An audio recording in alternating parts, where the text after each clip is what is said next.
Hello, good morning.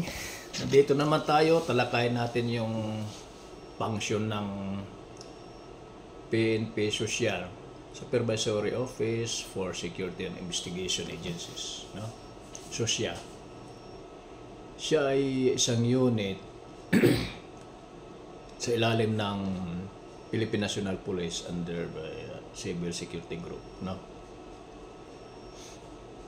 Nangangalaga, nagmo-monitor at nagsusupervise sa lahat ng private security agencies at private detective agencies sa bansa.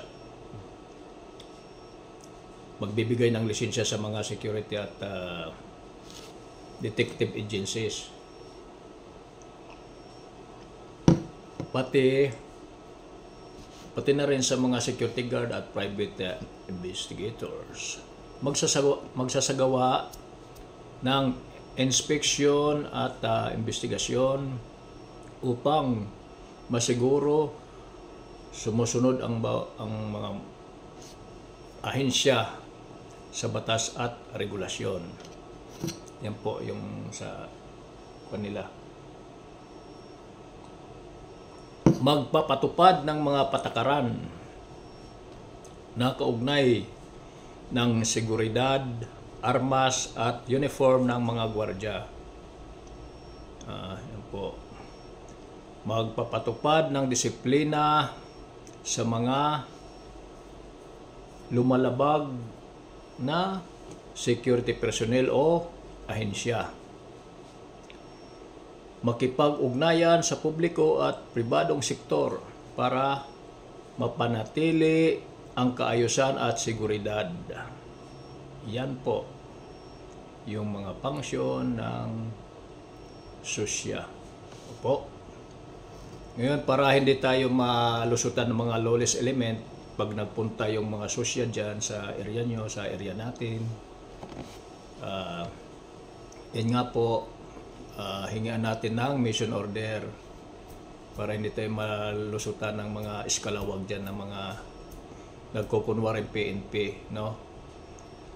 Siya ang dahilan upang maagawan tayo ng mga armas o firearms, no, na naka-issue sa atin.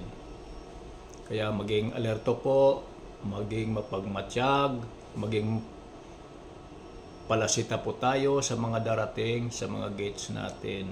Huwag masyadong magtitiwala dyan sa mga gate, huwag masyadong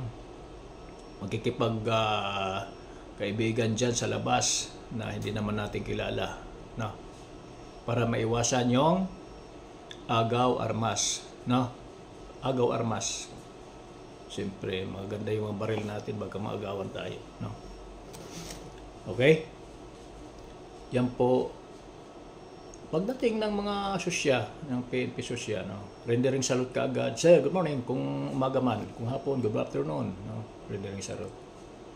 I-check tayo niyan nila, no? Yan na may karagdagan yung mga sinabi ko kahapon po. Okay? Lalo na ngayon magpapasko mga kasama, no? Okay?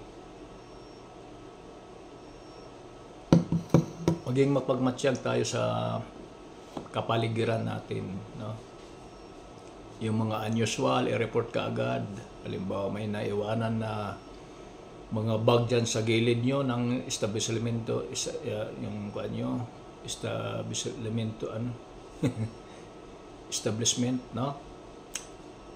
Ipagbigay alam po at kung hinahinala man yan, kordonan ka agad po, no?